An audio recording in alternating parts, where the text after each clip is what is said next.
Napakahalaga na tahimik at payapa ang buhay. What will people not give just to have peace? Hindi pa siguro ito labis na maunawa ng mga taong hindi pa talaga nakakaranas magulo o maguluhan.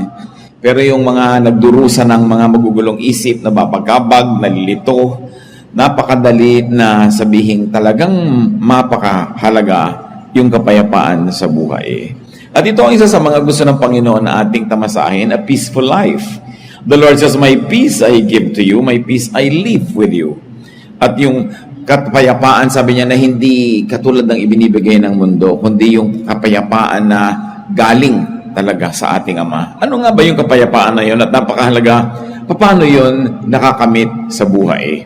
The life of peace, how to have and enjoy a life of peace. Yan po ang ating pag-aaral at nawa kasihan ng Panginoon ang ating fellowship sa sandaling ito. Ama namin, salamat sapagkat kayo Diyos ang kapayapaan, katiwasayan, katahimikan. Nawa ito ang aming maunawa at ito rin ang aming matamasa sa buhay na ito.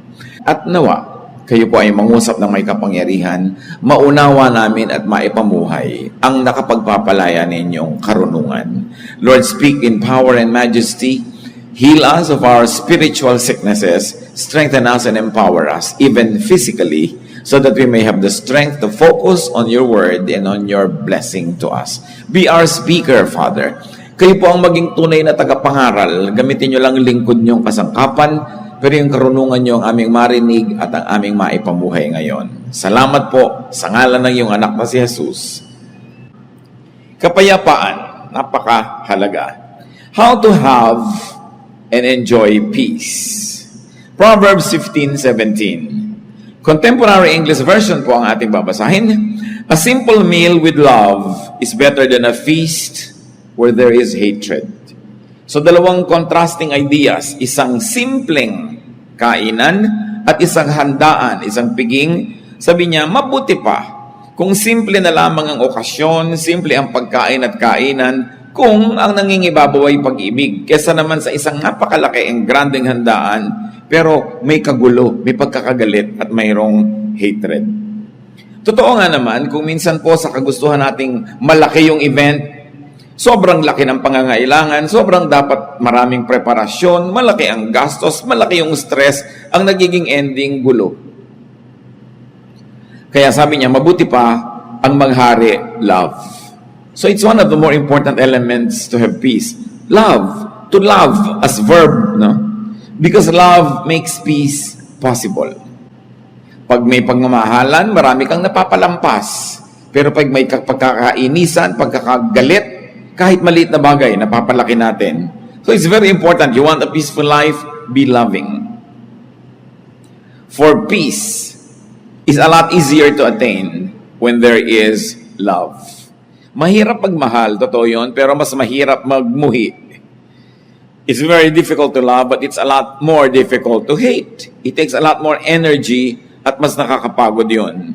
So madalay mga kapatid, para mas tahimik ang buhay, simplify.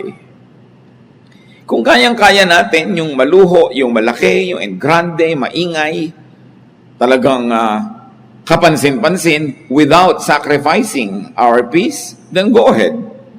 Pero kung masyadong magiging magulo, halimbawa, gusto nyo magpakasal, ang sobrang grande, ang gulo-gulo naman dahil ang dami-dami nyong gagastusin, mangungutang pa kayo, simple na lang. Gusto niyo ng kasalan ng mga garden wedding, ang mga panahon sa Pilipinas, hindi mo masabi. So para tahimik ang buhay mo, magplano ka na agad indoor. Kahit umulan, bumaha, tuloy ang kasal mo, hindi yung ang dami mong iisipin. Alam niyo yung stress ng mga gusto magpakasal outdoors? Pagka sinabi na ng Pag-asa na malami darating na bagyo, papray na ng papray, isang linggo pa lang bago ikasal. Lahat ng tao nagpagod kape-pray para sa kanila. Ang arte-arte kasi gusto pa garden. Kaya tuloy nahihirapan ng maraming tao. Ngayon sa araw ng wedding, kung gabi man yung wedding, umuulan sa umaga, hirap na hirap ang loob. Pati yung mga waiter, hindi malaman ipapasok ba o ilalabas ang handaan. Ang gulo. Kaya sabi, simplify. You want peace?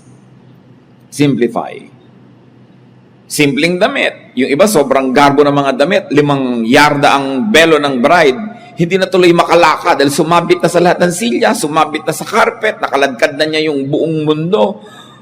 So, ang hirap kasi masyadong maraming kaartehan.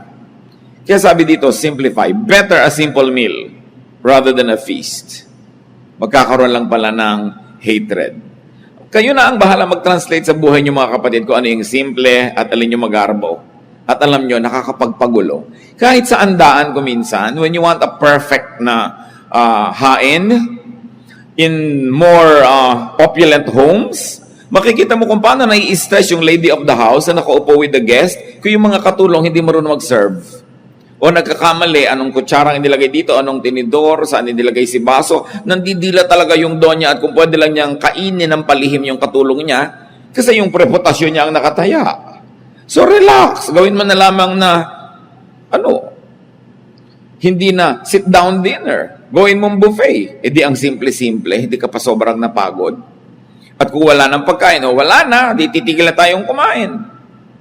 Hindi yung sobra mong gusto magpa-impress, sobra mong gustong malaki yung statement, ang laki tuloy ng nakataya. At pag malaki nakataya, malaki yung pwedeng matalo.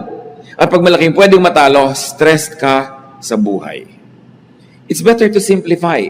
When people try to be more beautiful than they really are, when people try to stand taller than what they really are, they have to work hard so much at hiding the truth. Hindi tuloy sila nakakapahinga. Mabuting simple, mas mabuti yung inaamin mo na lang yung totoo ka as much as possible. Siyempre, hindi ka naman pwedeng 100% na totoo. Diba? Meron ka namang ini-improve, which is normal. But alam mo dapat kung ano yung sobra na to, mapapagod na ako, this is no longer good for me and for everybody else around me. Simplify and your life will be much more peaceful. Proverbs 21:9. It is better to stay outside on the roof of your house than to live inside with a nagging wife. Siyempre, point of view yan ng husband. Dapat din pwede rin sabihin, than to live inside with a nagging husband kung husband mo naman yung nagger. Alam naman natin na sa Middle East, ang mga bubong ay pwedeng tirhan kasi flat. Pag naglagay ka ng kaprasong bubong uli doon sa ibabaw ng bubong na yun, kaprasong dingding, yun na yung upper room. So it is possible. But what Proverbs is saying is, mas masalap yung tahimik kahit nag-iisa ka na lang, malayo ka na lang sa mahal mo sa buhay. Kung nagger naman ang lagi ang pinaggagawa, kailangan tahimik ang buhay. Isang lesson dito mga kapatid, you want a peaceful life, don't nag. Mas marami naman talagang wives na guilty nito, pero hindi ito exclusive to women. May mga men, sila yung nagger. Don't insist on your own way. Bakit ba may nagnanag? Because somebody insists on your own way. Gusto ni Mrs. Pisang-pisa ang toothpaste. Yung walang natitira, hindi uka-uka, tuwid na tuwid. Gusto mo pala, di ikaw ang gumawa. What you want for yourself. Ikaw yung husband mo, gusto niya uka-uka, tabi-tabingi. Pareho lang naman kayo ng right bilang mag-asawa. Why impose on him na lagi niyang gandahan yung pisa ng toothpaste? Diba? O gusto mo bumili kang dalawa, isa sa'yo, isa sa kanya. Tahimik ang buhay.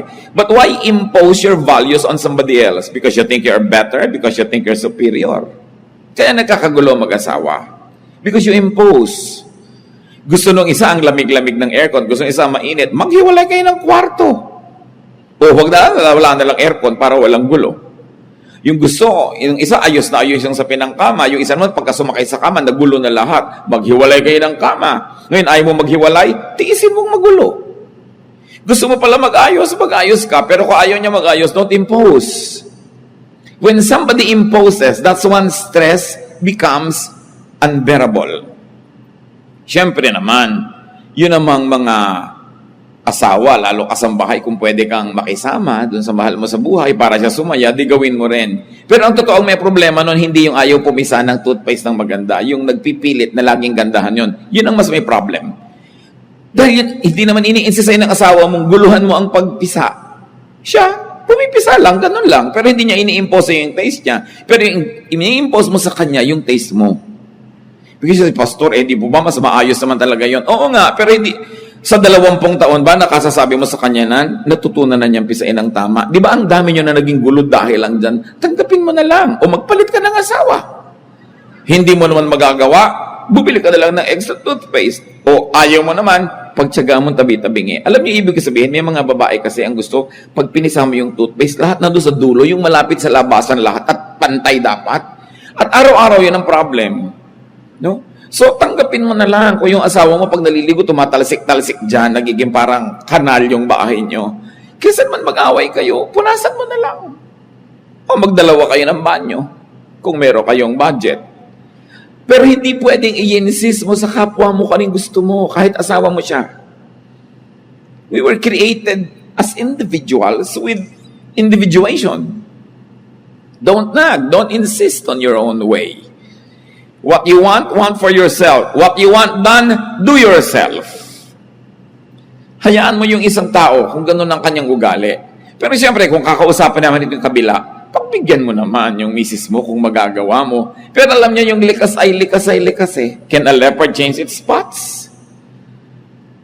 Sabi nga nila, you cannot teach an old dog new tricks. I have seen couples na talaga yung pagpisalang na ganyan, yung paglagay ng maruming damit sa ropero, yung pagsasampay ng basang tuwalya sa kanilang banyo, taon na nilang pinag-aawayan. Hindi na matahimik na malaman mong, oo nga, no, ba't na pinag-aawayan ito? Tatahimikan ko na lang ang buhay ko, hayaan mo siya yung gusto niya. Kasi paggalang din sa kapwa yon, yung hindi mo ini-insist ang gusto mo. Meron naman mga asawang hindi marunong mag-spell, kinokorek ng asawa over dinner table. No? Yung ang pronunciation, ikinokorek. Para lang ipakita sa ibang, actually, marunong ko mag-pronounce, yung asawa ko lang hindi marunong. So, ikokorek ko in public. Pagpapasikat yun eh. Yabang. At the expense of the one who loves you and at the expense of the one you love. So, dapat mga kapatid, if you're above 25, especially above 35, alam mo na yung mga ways na troublesome at alam nyo na yung ways na peaceful. Go for peace. Most of our troubles are self-manufactured. Ngayon, kung ikaw naman yung asawang ninanag, don't invite nagging para din tahimik. Do your part. Do your duty. Do what you must. Kung pwede mong pagbigyan, para tahimik kayo, di pagbigyan mo. Move on time. Yun naman mga ninanag kasi, kung anak yung ninanag, hindi pa kasi sumusunod agad. Eh, kung sumusunod ka na ba naman agad, eh di tapos na rin yung nagging. Many people nag because they don't get the results that they want. So you want them to stop nagging, give them what they want. They'll stop. Now, if you want naman to stop this trouble in your life, change your standards so you don't have to nag. Both parties have to do something to have peace. Especially in a home, it takes at least 2 people to make trouble. At kung ikaw yung laging ninanag, do things well. Lalo yung mga anak, may karapatan naman ng mga magulang yung inag kayo because ninuhubog kayo sa tamang ugali. Tsaka siyempre sila yung may authority sa bahay So, kailangan ka mag-conform sa ganong authority. But family members, stay away from vexations. Kung ikaw yung may tendency to nag, check yourself and nag less. Change your standards. Value peace in the home more than your sense of orderliness or your sense of what should be. Ngayon, kung ikaw naman lagi yung ninanag, pagbigyan mo yun ng nanag para tumigil na rin siya habang kaya mo. Kung ikaw yung lagi nalang pinapaalalahanan, tandaan mo na para hindi ka napapaalalahanan. Mahalaga tahimik. Do not allow yourselves to be vexed. Sabi nga close the door that brings in the draft. Isang Arabic saying. Kung ano yung laging nagiging dahilan ng pag-aaway, solve nyo yon para matahimik na yon at matapos na once for all. Kasi alam nyo yung may trouble, lalo sa sambahayan, para ka naglalakad, nakasapatos ka na may bato sa loob. Masakit, mahirap. Why live with it when you can live without it comfortably? But it's only a matter of deciding that, yes, I'm going to value peace. More than the standards that I like, and probably more than my personal inclination, mas mahalaga that there's a climate of peace. If you have to choose, settle for physical rather than spiritual or emotional discomfort. Meron kang benefit. It will give you more money. It will make your life more comfortable. It will give you more things. Pero alam mo, dadalahin ang konsyensya mo, mababagabag ka, mahihirapan ang loob mo. Mas pahalagahan mo, kapatid, yung kalooban mo. Nothing outside the body can compensate for something that is sick inside it. Lalo kung espiritu o puso. So magbigay na, maglingkod, para ka nalang matahimik. Kaya i-insist mo lagi, this is my right, this is my right. Pero lagi naman kayo nag-aaway, sige na nga. Doon sa mga agaw-agawan ng mga magkakapatid sa mana, dapat pantay-pantay, eksaktong-eksakto. Pero sa pagpapa-eksakto mo, sobrang nagiging gulo dahil meron talaga mahilig mang lamang. O kung hindi mo ikakamatay, ibigay mo na ng tahimik ang mundo. Lalo't alam mo na talaga makikipagpatayan siya, makuha lang niya yun. Ba't ka naman makikipagpatayan? Ibigay mo na lang. Lalo't hindi mo naman ikamamatay na ibigay yun para kayo tahimik. Alam niyo yung gulo, mga kapatid, expensive. You say, pagka naman ibinigay ko, mawawalan ako ng ganitong halaga. Pero ang bagkanong nawawala sa iyo na tumataas ang presyon ng dugo mo, nagkaka-stress ka, tumataas ang blood sugar mo, naapektuhan ang iyong kidney, naapektuhan ang iyong desisyon, naapektuhan ang itsura mo, yung mukha mo. May cost yun, hidden cost. Most of the time, we pay for those costs without knowing it. Na mas nalulugi tayo sa pagpipilit nating maging dapat makatuwiran, dapat yung right ko, dapat yung duty niya, dapat ganyan. Pero kakahanap mo nun, lalo tayo na maibigay sa'yo, gumugulong buhay mo, gumugulo din yung iba. So, ang mahalaga, tahimik. Kaya ang sabi ng Panginoon sa Matthew 5:41-42, if a soldier forces you to carry his pack 1 mile, carry it 2 miles. When people ask you for something, give it to them. When they want to borrow money, lend it to them. Ang sinasabi lang ng Panginoon dito, maraming bagay na may halaga, hindi lang pera ang mahalaga.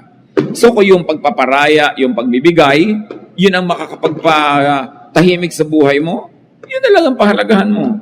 Marami mo sabi, hindi yata dapat, hindi dapat. But look at your life kung tahimik kayo. Kung payapa kayo. Kahit naman ayaw mong pumayag, pinipilit ka pa rin nila eh. Kahit tumatanggi ka, nandiyan pa rin hanggang hindi nila nakukuha yung gusto nila. So it's up for you to decide which is more important to me at this point. Matahimik ako at mawala siya sa harap ko o ipagpilitan ko na ayaw ko magbigay sa kanya. Another way, of course, to peace is to do your duty. Katulad nga nun, yung soldier, pinagbubuhat kanya ng 1 pack for 1 mile. It's your duty, do it. Tulad din ng mga husband, hindi naman natin gustong konsentihin yung mga husband na ayaw ayusin yung paggamit nila ng mga banyo, pero duty nyo rin to please your wife. The Bible tells the husbands, please your wife. At hindi mo naman ikamamatay na ayusin yung pagpisa ng toothpaste, huwag mong basahin yung sahig ng banyo, isampay mo ng mabuti yung damit mo doon, gawin mo na yun para tahimik ang buhay. Wala tayong kinakampihan dito. Ang lagi nating sinasabi, pareho dapat hanapin nyo sa inyong kalooban na maging mapagbigay para tahimik ang buhay. Kasi ipinagpipilitan nyo yung gusto nyo, nasusunod nyo yung gusto nyo, pero magkaaway naman kayo, hindi kayo nag-uusap. Ikaw nga, natupad yung gusto mo, doon kayo sa ganong restaurant kumain, lahat naman ng kasabay mo ayaw kumain, walang gana, ikaw lang yung gustong kumain, mawala ka rin ng gana. So dapat marunong ka magbigay para tahimik ang buhay. And of course, the Lord also teaches us to yield. Kailangan magparaya. Go beyond the call of duty. Yung mga iba, lapas ng oras ko ng trabaho. Wala ka rin namang gagawin. Ang traffic din naman. So, bakit hindi ka nalang magtrabaho dyan para may na-accomplish ka pa? Yung sabi mo, lampas-lampas na yan sa duty ng isang anak o magulang o manugang. Mano namang lumampas ka? Kung nakapag-please ka, tumahimik ang buhay, namahal ka, kung lumaon, siya din lalampas sa dapat lang at magiging mas mabuti rin sa'yo. In other words, magpauso ka ng kabutihan. Kaya sinasabi na, if somebody forces you to walk 1 mile, walk 2 miles. No? Sabi pa nga ni Lord, sinampal ka sa kaliwa, ibigay mo pa yung kanan. Ikaliligaya ba niya? Gusto mo pa? Of course, it's a figure of speech. Isang pagmamalabis. Pero ibig sabihin lang, huwag ka masyadong matuos. Huwag laging compute ka ng compute, ay lugi na ako, lampas na. Kung kaya mo pa magbigay, ikaw pa yung magbigay para magpauso tayo ng climate of peace. No? Habang kaya. Because peace has a price. Trouble has a price. Pareho lang tayo magbabayad, doon na lang sa peace. Vexation has a very costly price. Yung hindi ka matahimik, no? Gulong-gulo ka, mahal din yun.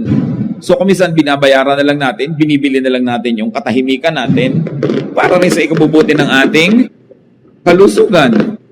And then give. Because to give is also a form of yielding. Especially when resistance or refusal would mean vexation. Siyempre, titimplahin nyo kung ano yung ibibigay, up to how much. Lagi mo kasing tinitimpla, will not giving cause me so much in terms of peace? Will giving give me my peace? Kayo ang magtimpla nun. Siyempre, ang ending dapat panalo. In the sense na tahimik ang inyong buhay. Learn from the bamboo. Bihirang kawayan ang nababali pagka mayroong bagyo kasi nagbibigay. Pag malakas yung hangin, yumuyuko lang siya. Yung mga punong matitigas, yan ang mga nababali kasi lumalaban sa hangin. There is wisdom in yielding. Galit na galit yung mahal nyo sa buhay, yield. Kahit hindi kayo sang-ayon. Bukas, pag malamig na yung ulo niya, tsaka naman kayo magsalita, huwag nyong labanan yung hangin na malakas kasi baka lang kayo mabali. Kailangan marunong ka magparaya. Isa pa sinasabi sa 1 Timothy 6:6-7 para tayo payapa. And religion does make your life rich by making you content with what you have. We didn't bring anything into this world and we won't take anything with us when we leave. At totoo nga naman, wala kang dala sa mundo, wala ka ring dadalhin pag alis mo rito. So kailangan daw ang tao merong contentment. Learn contentment. Have what you like if you can have it. But if you cannot have what you like, learn to like what you have. Then tatahimik ang iyong buhay. At kailangan ng tao kontento. Mataas ang pangarap mo, pero kung sa kadinala ng kakayahan mo, magsaya ka na doon. Mangarap ka uli, reach out further, pero kung sa kalang dinala ng araw na biyahe mo, doon ka lang nakarating, learn to be happy with it. Because if you will always desire for what you do not have, if you will always complain for the things that are not within your reach, you will only be miserable. Hindi lang nadadaan sa pagkain, sa clothing ang buhay, marami pang iba. Sabi sa Luke 12:13, life is more than food or clothing. Siyempre, metaphor yan, isang talinghaga, yung food and clothing for all the material things that we desire. Sabi, well, okay, plant so you harvest, reach out, far, wide, pero kung doon ka na lang dinala ng buhay, sa kabila ng pagsisikap mo, mahalin mo kung anong binigay sa'yo ng Panginoon, appreciatein mo kung anong kalagayan mo ngayon. Huwag kang laging magsikap, magpayaman, magpasikat, maging makapangyarihan. Kasi yung pagyaman, pagsikat, pagiging makapangyarihan, hindi yan garantiya na lagi kang mas sasaya kung mas sikat o mas mayaman o mas makapangyarihan. Ang problema ko minsan sa yaman, kailangan mo uli ng napakaraming yaman to maintain it. Ang problema sa kapangyarihang natikman, kailangan mo ng mas marami pang kapangyarihan to maintain it because somebody else likes it. And in getting it or keeping it, a lot of trouble can come into your life. 1 Timothy 6:8-10. So we should be satisfied just to have food and clothes. People who want to be rich fall into all sorts of temptations and traps. They are caught by foolish and harmful desires that drag them down and destroy them. The love of money causes all kinds of trouble. Some people want money so much that they had given up their faith and caused themselves a lot of pain. Sabi, kailangan maging satisfied ka with simple things. Yung sinasabi namang food and clothes, talinghaga sa simple. Hindi sinasabing magpakasimple ka na lang all your life, pero kung yan na lang talaga ang narating mo na hindi mo sinacrifice ang pagiging mabuting tao, ang pagiging anak mo ng Diyos, well, learn to be happy with it. Sabi yung sobrang pagnanasa na yumaman o magkaroon ng sobrang higit-higit sa kailangan naman nila, na ububulid lang sila sa napakaraming mga gulo. Natatrap sila ng kanilang mga kung ano-anong pinagkakagawa para lang makuha nila ang kanilang mga gusto. The trouble with having a lot of wealth is that everybody else wants it, so you have to keep fighting them to keep it. The same with power, the same with fame. Same with beauty. Pag binayayaan ka ng Lord ng kagandahan, masatisfy ka at kung na-maintain mo yan sa parang hindi naman nasisira ang kalusugan mo, buhay mo, budget mo, well, do it. Pero kung nasisira na yun, hayaan mo nang tumanda ka. Diba? Kesa naman sa umabot na yung pusod mo sa pisngi mo, akala ng mga tao, dimple. Yung pala talaga namang sobrang operasyon na pinagkakagawa mo, tanggapin mo na na umiidad ka. Tahimik naman yung buhay mo kasi hindi yung natatakot ka, baka kung ano yung pinaglalagay mo sa katawan mo, tapos ngayon tumatabingi na siya, nagkakaliko-liko na siya. yung mga tattoo mong kilay nagiging berde na, yung mga inimplant na sa'yo umiimpes, lumalakad na yung mga kung ano-anong bahagi ng anatomy mo, di ba magbubuluhan ka nun?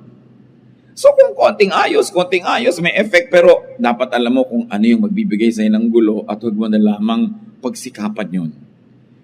Opt for peace more than for beauty. No? Kasi yung nagpapaganda pa ng sobrang maraming repair ginagawa, napagtatawa ng patuloy pagka nagkakamali-mali na yung nangyayari sa mukha niya. Alam niyo naman nagtatawa naman, mga inggit kasi yun eh. Kaya lagi natin pinagtatawanan yung mga nagkatabi-tabingi. Tumabingi. Inggit ka lang kasi di mo na-afford. No? So, all form of criticism comes from envy. Dahil kung talaga makadiyos ka, may tumatabingi yung muka, maaawa ka dapat. Pero ba't mo pinagtatawanan? Inggit ka siguro. Kung hindi man ngayon, noon, kaya tuwang-tuwa ka ngayon na mas maganda ka pa. So, buti pa ako. Di ba ganun yun? Buti pa ako, hindi tumabingi yung mukha ko. So, analyze din natin sarili natin, baka meron tayong envy. Pero mahalaga mga kapatid, to be satisfied. Di ba? Kung 45 na yung bust line nyo, tama na. Anong gusto nyo? 90? Yung iba talagang wala na, nasusubsob na halos, ayaw pang tumigil. No? Hindi natitigil kung ano na pinaggagawa sa katawan. Hindi lang sa physical repair. Yung sobrang honor na, gusto pa, nagngangangalngal dahil 99 yung grade. Ano ka ba? 99 na nga, yung kasunod mo, 88 pa lang. Tapos ang lungkot mo pa. Dapat matuto na tayong sumaya. Kung yun na yung best natin. Ito na yung buhay na naibigay sa inyo ng asawa nyo. Dati, ikaw ay isang may bahay na walang bahay. No? So, hindi ka na nagkabahay kahit kailan. May asawa ka naman, di sumaya ka na. Kasi may bahay na wala naman siya katabi, wala naman siya kapiling sa buhay. Yun ibig sabihin, count your blessings. You are not better than the other person. But what's important is for you to count your blessings. Siyempre, kung marami kang anak, laging halos wala kang pera, ang dami mong binabayaran, matrikula, gastos, pero dumadami naman yung tao na nakapaligid sa'yo, tumatanda ka, meron kang mga kasama sa buhay, kakaapo ka, kanya-kanyang blessing yan, kanya-kanyang bilang, kanya-kanyang pagsisikap na maging kontento sa buhay. It's very important to be happy. Hindi ka masyadong matangkad, huwag ka nang malungkot, at least hindi ka tatamaan ng kidlat. Kasi yung matataas ang tinatamaan ng kidlat, di ba? Lagi mo, merong blessing ang buhay ko, I will be happy with it. I will celebrate what God gives me. Hindi naman ibig sabihin ng kontento, wala ka ng pangarap at wala ka ng pagsisikap at ambisyon. Yes, dapat mag-ambisyon, mangarap, pero kung hanggang doon talaga ang narating ng kaya mo, accept it and then celebrate it. If more means more trouble, more stress, more pain, what's the point? Sobrang lumaki nga ang kita nyo mag-asawa pero nagkahiwalay na kayo forever. Hindi ba kayo pwedeng mabuhay ng konti lang pero masaya naman kayo? Pinipili. Hindi lang pera ang mahalaga. Merong mga mag-asawang hindi na nagkasama kahit kailan dahil puro laging palaki ng palaki ang babayaran, kukuha ng uhulugan, babayaran, hanggang namatay na yung isa, o kung ano na yung nangyari, hindi na kayo nagkasama. What's the point?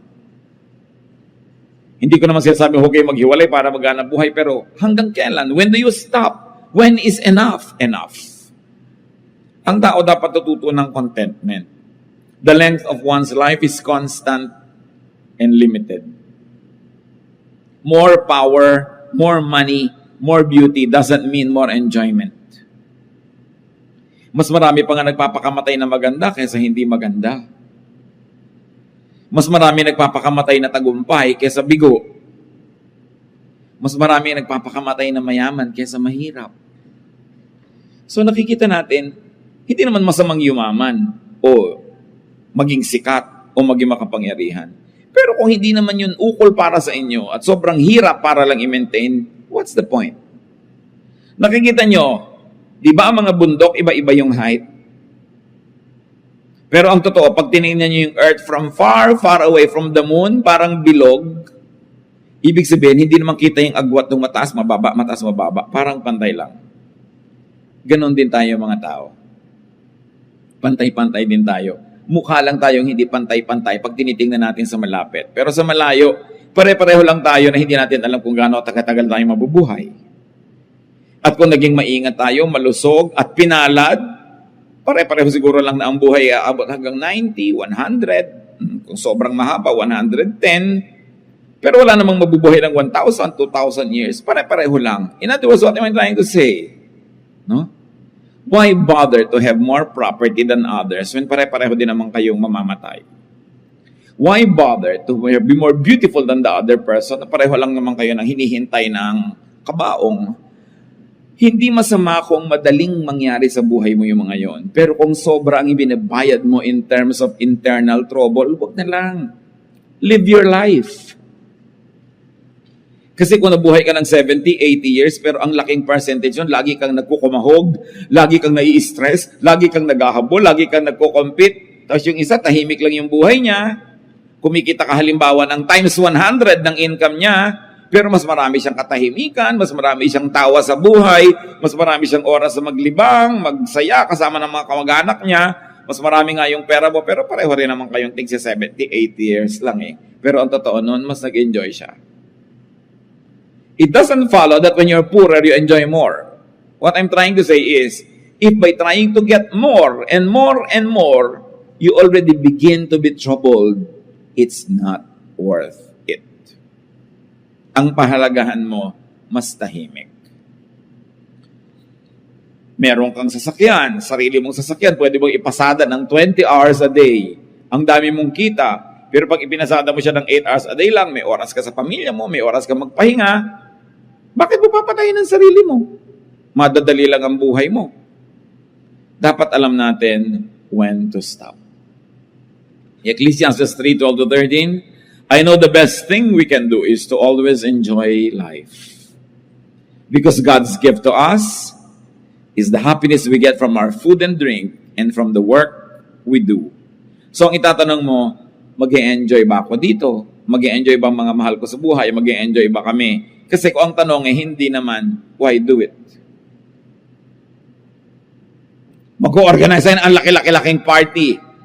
Pero mag-e-enjoy ba tayo to do it? O may stress tayo? Mangungutang tayo? Manghihiram tayo ng kung ano-ano? Why don't we just simplify? Gusto natin ng napakamahal na kasalan? Mag-e-enjoy ba tayo? O nagwo-worry tayo? Habang ginagawa natin yon, ang alalahanin natin ay bayarin. Gusto natin ay ganito kalaking bahay, pero mag-enjoy ba tayo habang ginagawa yan? O magkakautang-utang tayo at magkakagulo-gulo? What's the point? Minimize pain. That's what's important in life. Study history. Sa palagay nyo ba yung mga karaniwang magbubukid at yung mga presidente ng mga republika, sigurado kayo na mas nag-enjoy yung mga presidente? Hindi nyo kayo sure. Hindi masama maging presidente. Pero kung makikipagpatayan ka sa mga kaibigan mo, makikipagtakwilan ka sa mga kamag-anak mo, kailangan pang pumatay at mandaya at magsinungaling, what's the point? Achieve as much as you can as long as it does not sacrifice your relationship with your God, with your loved ones, and with your fellow men. Pero kung ibabayad mo na yung mga higit na mabubuting bagay, what's the point? Minimize pain by minimizing your needless desires. Then maximize pleasure by enjoying what all you already have instead of ignoring it and trying to have more and more and more. And when you get more, you have no time to enjoy it because you have to work so hard just to maintain it. And then you do the most good because that's what God wants. The best way to enjoy life and have peace is to please God. And God is pleased when we do the most good. So you minimize pain, you maximize pleasure, you do the most good, and then die. Meet your maker. Whether you like it or not, you're going there. Pero ang itatanong mo, pag nilingon mo yung buhay mo, was it pleasant? Was it nice? Or was it full of strife? Baka sa sarili mong libing, hindi mo lang makipaglibing ang kapatid mo dahil inagawan mo siya ng mana. Is it worth it? Mas humaba pa talaga yung buhay mo kaysa sa kanya? Mas sumarap ba talaga ang pagkain mo? Pwedeng sumarap, pero mas may gana ka ba kaysa sa kanya? Pwedeng nakabili ka ng mas magandang bahay, magandang kwarto at kama, pero mas mahimbing ka nga ba talagang matulog dahil lang nagkaroon ka nun? Pero kung binabagabag ka pa ng budhi mo, wala ka pa naging mga kaibigan, nakagalit mo pa yung dati mo mga kaibigan, is it worth it? You should know when to stop. Kumisan, meron sa ating pinagpapala ng Panginoon, kumikita tayo ng malaki, everything's going well, healthy tayo, pero ayaw nating tumigil, nagiging sakim tayo. Pag naging sakim ka na, gusto mo na lang more and more and more, itatanong mo na sa sarili mo, is the enjoyment directly proportionate to the increase in what I have? Kasi may diminishing returns din yan. Alam niyo yun naman yung pera, mahalaga lang yan sa taong walang pera. Pag wala kang kapera-pera, 1,000 pesos means so much. Kaya pagka yung may mga 30th month pay, pagka end of the year, yung ibibigay mong 30th month pay, magkano? 10,000, 20,000, whatever it is. Sayang-saya yung pamilya, nagkakagulo kung anong kakainin at gagastusin nila. Pero kung ikaw na yung may-ari ng kumpanya, ang totoo, kahit 3 million pa yung madagdag sa pera mo, bali wala na eh. Nadagdag lang sa salansan mo, nadagdag yung number, but it doesn't give you as much happiness and pleasure kasi yung mga empleyado mong tuwang-tuwa dahil nakabili ng pagkaalat-alat na hamon. Hindi ko mo mas maraming pera, mas may enjoyment. So pag alam mo, ay may diminishing returns na, it means I must focus on something else. And it means probably how to enjoy more what I already have rather than on working harder and harder to have more and more, which does not proportionately add pleasure to your life. Inner peace is important because it gives man the time and space to hear God, to know God. So kung ang ating pagpapasikat, pagpapayaman, ang ating pagkakamal, paghahangad, gumugulong isip natin, pati pagpe-pray hindi na natin magawa, wala na tayong oras, wala tayong panahon para magbulay-bulay ng mga mahalagang bagay. Para ano pa?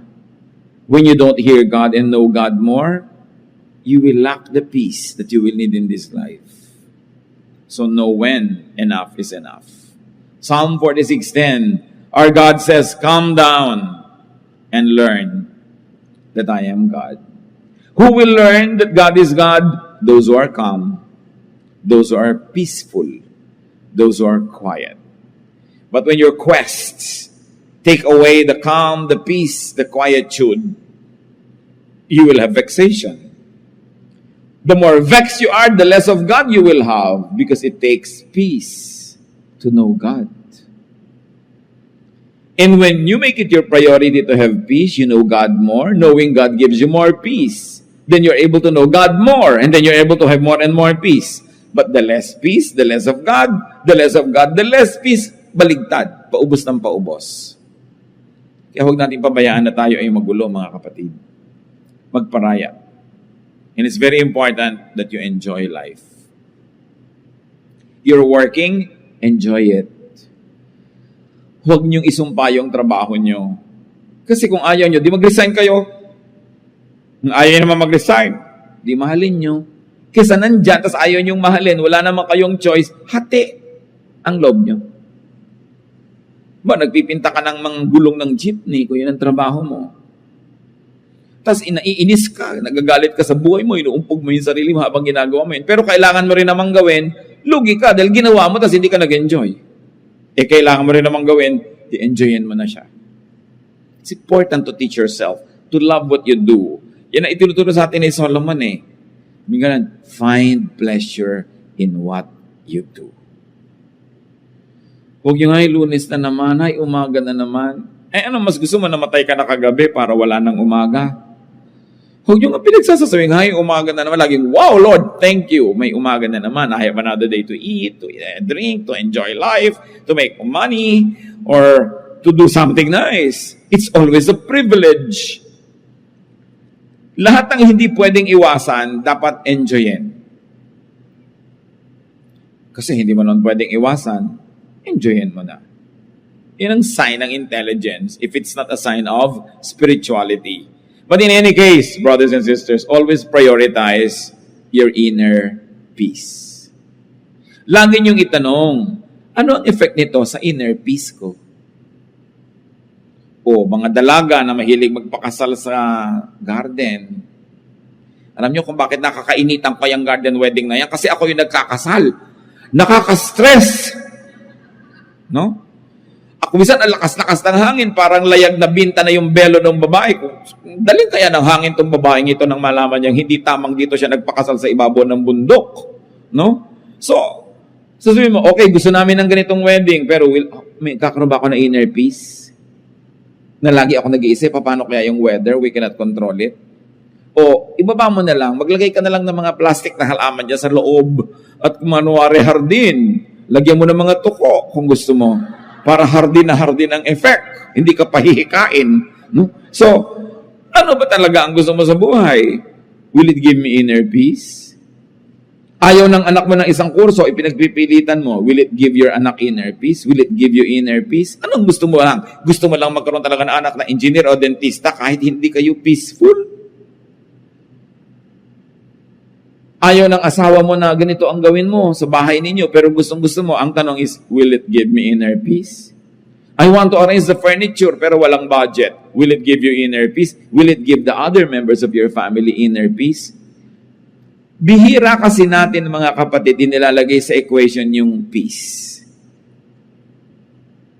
Okay, nagagalit ako sa kanya. Gusto ko siyang kausapin. Will it lead to peace? Will your method bring about peace? Okay, naihinga mo yung gusto mong sabihin. Sumaya ka. Namura mo yung gusto mong marahin. Napagalitan mo yung gusto mong pagalitan. But did it bring peace? If it didn't, it's not worth it. Because we, the children of God, are to be called peacemakers. Hindi lang tayo nabubuhay para pagbigyan yung katinang bibig natin, na yung gusto natin pawalang salita, kahit maanghang yun, o mahapdi, o masakit, o matalim, papawalan mo. Ang tanong, will I be called a child of peace?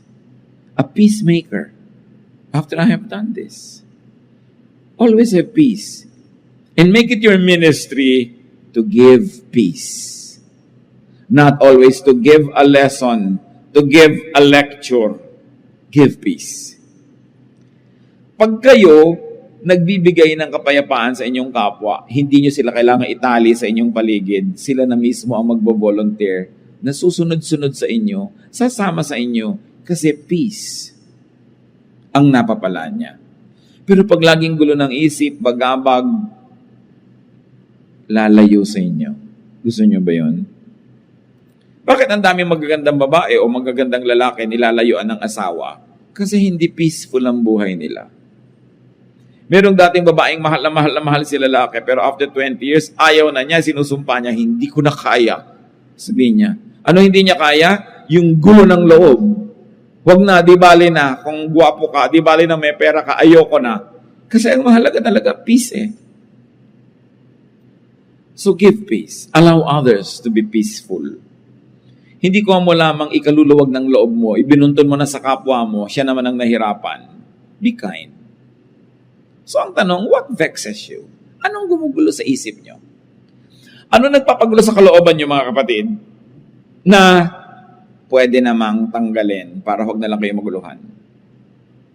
Tanggalin nyo na para gumaan ang buhay nyo.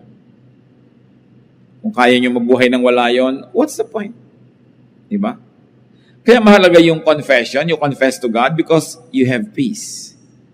Nagko-confess ka sa kapwa mo, hinihingi mo ng tawad yung kasalanan mo kasi you will have peace. And many times, it is our admission of our wrongdoing that will pave the way for a peaceful relationship. Pahalagahan natin yon. No? Hindi lang magkaroon ng pera, hindi lang makagbili ng ganito at ganon, kundi tumahimik ang ating kalooban. Maiksi ang buhay ng tao. Kahit bigyan ka pa ng 100 years, what is that compared to eternity? Sayang ang bawat araw at bawat sandali kung sa halip na tahimik ay magulo.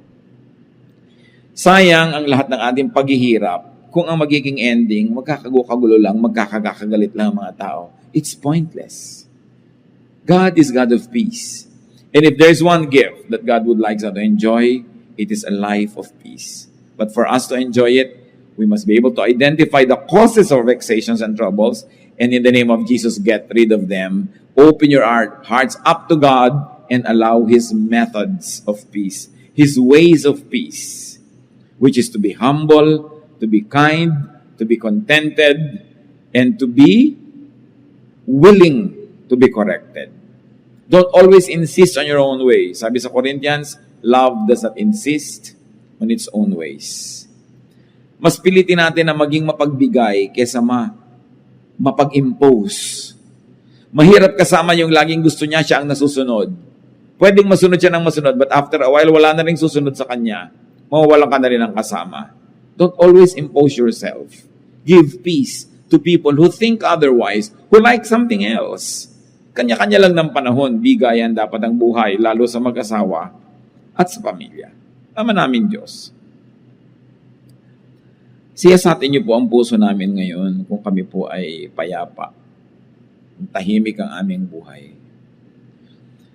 Dalawang uri ng kaguluhan, maaaring kaguluhang dahil sa aming pamamaraan ng buhay at meron mga kaguluhan na espiritual na kung tutuusin, meron din kami pananagutan kung bakit kami nasuot sa magulong spiritual life. Pakita niyo sa amin ang mga pagkakamali namin para maituwid, Panginoon. Pakita niyo rin yung pagiging naming selfish when we insist on our own ways. When our peace means trouble for other people. Teach us, Lord, to balance na may bigayan na marunong din kami magparaya para kumisa naman, sila naman yung payapa. Kahit kami ang magbigay. Sa lahat ng mga pamilya dito, Panginoon, na ngayon ay pinaghaharian ng gulo, kanya-kanya, agawan, awayan, pataasan ng mga pride, kanya-kanyang mga kasakiman. Patawarin niyo kami at ipakita niyo sa amin ang pananagutan namin at nawa maging daan kami, Panginoon, para gamutin niyo ang aming mga pamilya. Bless every family represented here. And through the people that hear your word and obey your word, O God, let your peace come into every family. Even workplaces, even communities and organizations. Pero una ngayon ang hinihiling namin, Panginoon, siyasatin mo ang puso namin at ipakilala mo, ipamukha mo sa amin ang mga pamamaraan, ugali, pag-iisip namin, nakalaban ng kapayapaan, nagbubunga pa ng gulo. Gulo sa aming kalooban, gulo sa aming kapaligiran, gulo sa aming mga relasyon. Teach us your ways, O God. Your ways that are peaceful and peaceable. Your ways that not only bring about peace in us, but also